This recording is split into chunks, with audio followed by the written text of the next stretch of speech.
आपकी स्क्रीन पर नजर आ रही है तस्वीर जिसमें नीतीश कुमार सिर पर टोपी लगाए और चेहरे पर मुस्कान लिए ईद मिलन समारोह में पहुंचे थे। वो भी ईद के 8 दिन बाद जेडीयू एमएलसी खालिद अनवर ने ईद समारोह का आयोजन किया था, जिसमें मुख्यमंत्री नीतीश कुमार भी शामिल हुए।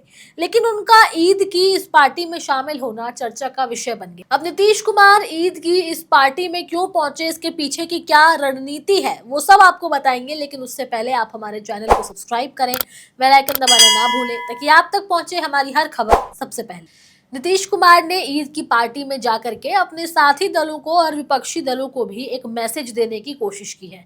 दरअसल वक्फ बिल का समर्थन करने के बाद जेडीयू में मुस्लिम नेताओं में नाराजगी देखी गई थी। इतना ही नहीं, जेडीयू के क्षेत्रीय नेताओं ने भी पार्टी से इस्तीफा दे दिया था, जिसके बाद से ही जेडीयू को इस बात का डर था कि कहीं उनके हाथ से आने वाले चुनावों में मुस्लिम वोट ना निकल जाए। लेकिन अब लगता है कि जेडीयू ने डैमेज कंट्रोल भी सीख लिया है। अपनी पार्टी के मुस्लिम नेताओं की नाराजगी झेल रहे नीतीश कुमार ईद के इस आयोजन में पहुंचे, जहां उन्होंने कहीं ना कहीं ये संदेश दिया कि उनके अंदर अभी भी वो समाजवाद है और नीतीश कुमार सबके हैं। ईद के इस आयोजन में नीतीश कुमार ने बड़े ही गर्मजोशी के साथ अपने कार्यकर्ताओं, नेताओं और अन्य धार्मिक गुरुओं से मुलाकात की और उनकी ये तस्वीर भी सोशल मीडिया पर जमकर वायरल हो रही है। ईद की इस पार्टी में नीतीश कुमार के पहुंचने पर कई लोगों ने इसे डैमेज कंट्रोल का नाम दिया है और वहीं नीतीश कुमार के करीबी मंत्री अशोक चौधरी ने उनका बचाव किया है। मीडिया से बातचीत करते हुए अशोक चौधरी ने कहा कि उनके नेता ने जो बिहार के मुसलमानों के लिए काम किया है वो कई सालों में कोई नहीं कर पाया।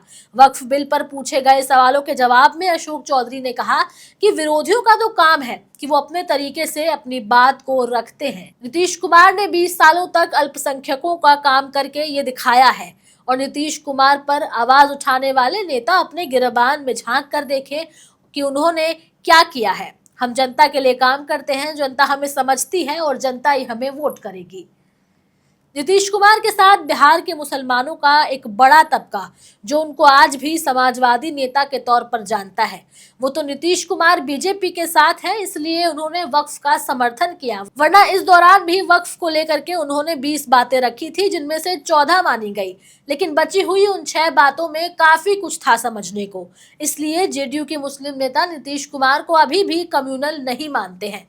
इसी का उदाहरण है साल 2010, जब साल 2010 में बीजेपी के साथ गठबंधन में रहते हुए नीतीश कुमार को मुसलमानों के एक बड़े तबके ने पसंद किया था और वोट किया था। यही वजह थी कि 100 से ज्यादा सीटों पर जीत हासिल करके जेडीयू ने इतिहास रच दिया था। तब गठबंधन को 39.1% मत मिले थे।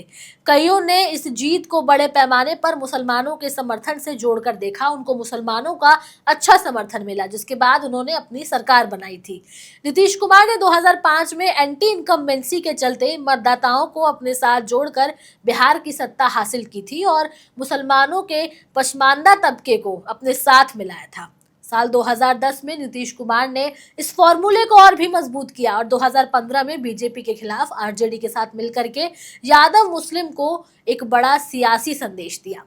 फिर आता है साल 2015, जब विधानसभा चुनावों में जेडीयू, आरजेडी और कांग्रेस ने मिलकर के गठबंधन किया, तो नीतीश कुमार की पार्टी जदयू 2015 में 101 सीटों से लड़ी थी और 69% स्ट्राइक रेट के साथ 71 सीट जीतने में सफल रही, जबकि राजद 2015 में 108 सीटों पर चुनाव लड़ा था और 80 सीटें जीतने में सफल रही और उसका स्ट्राइक रेट 69.2% रहा था।